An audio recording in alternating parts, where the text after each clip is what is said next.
Hi everyone, Ed here from Shades of Vengeance, and today I'm going to show you about character creation in Era Forbidden, our latest role-playing game. This is the character sheet right here, and as with most of our Era games, we begin by talking about the character's backstory and concept. So I think I'm going to create a character who had to take a remnant in order to protect their family. So I'm going to call this person a sort of defender of the people.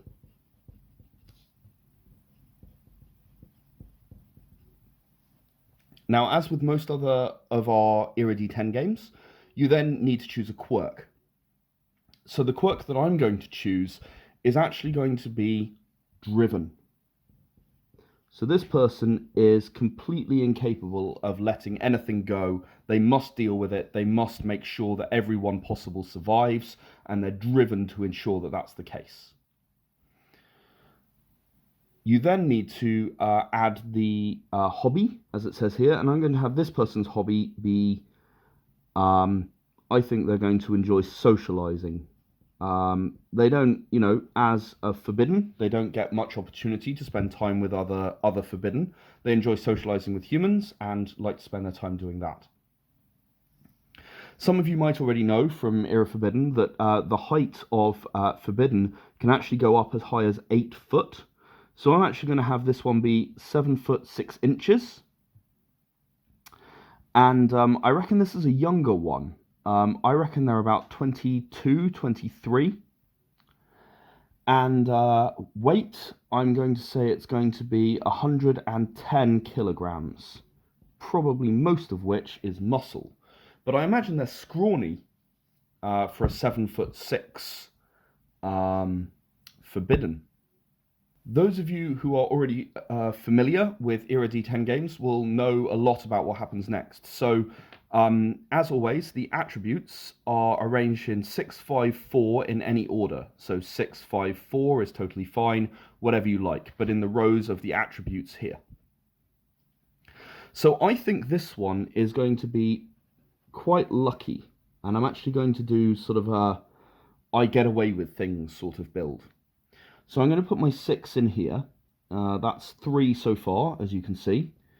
4, 5, so they have 2 dexterity, and then I think I'll give them 1 extra wits for the 6.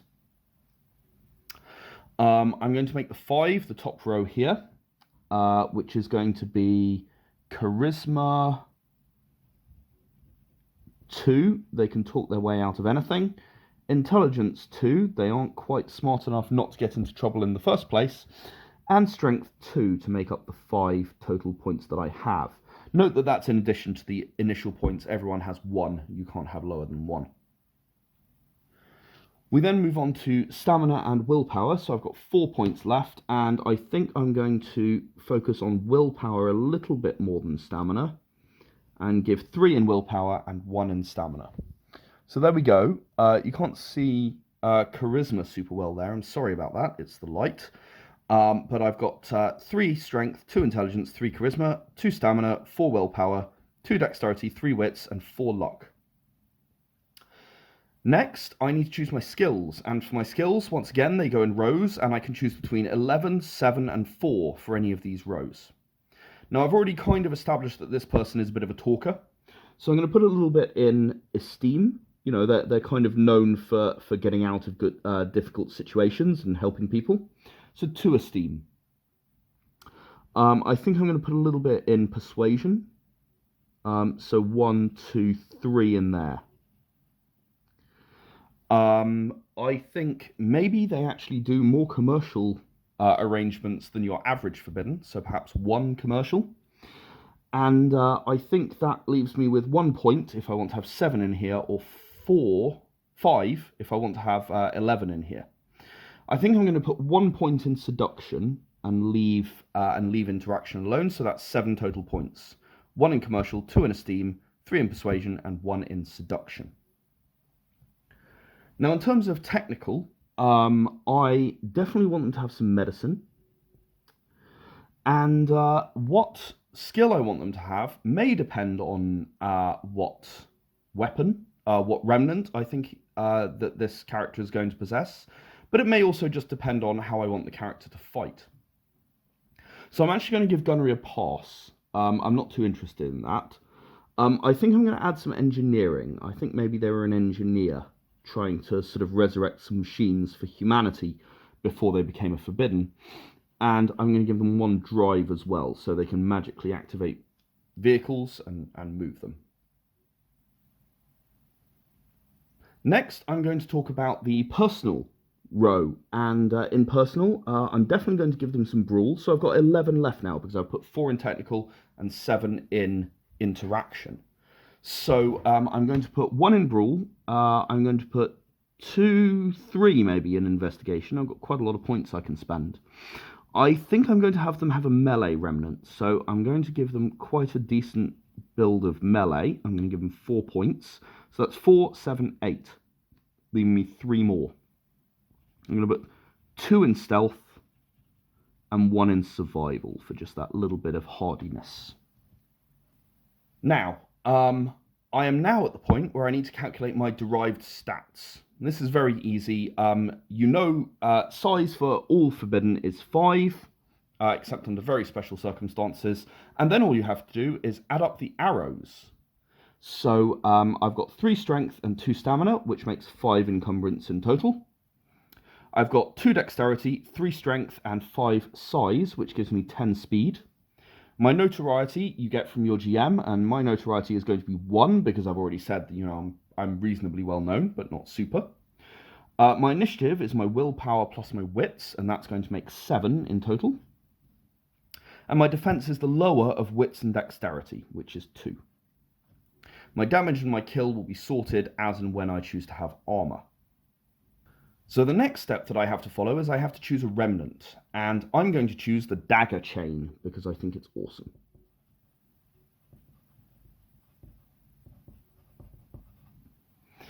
And the dagger chain has an encumbrance of 2, a damage threshold of 5, and a kill threshold of 8. And this is going to be a level 1. So when I'm not already in a grapple, I can choose a target within 2 meters and I'll enter a grapple, but I'll use the item's damage and kill threshold and my melee skill. So enter grapple.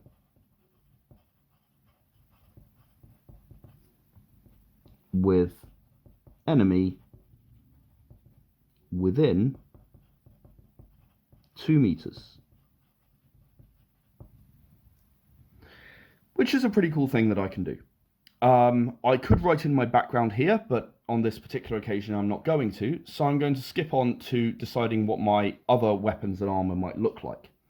As you can see, my encumbrance is only 5, and the dagger chain takes up 2 of those 5 points. So I'm going to have to be very careful about what I choose. I don't have a lot of space, so I'm going to choose exactly 1 other item, and I'm going to have medium armor.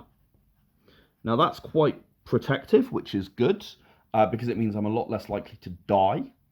My encumbrance is going to be 3 for that, so that's all I get. But I do get +1 damage and +2 kill threshold. So that's going to defend me against the attacks from anything that might want to hurt me. The final thing that I need to do is just fill in the health and pain, which is going to be stamina plus size. So that's 7 for this character. It's 1, 2, 3, 4, 5, 6, 7. And there we go. There you have it. That is a completed character, very nice and quickly, for Era Forbidden. We're all ready to play now.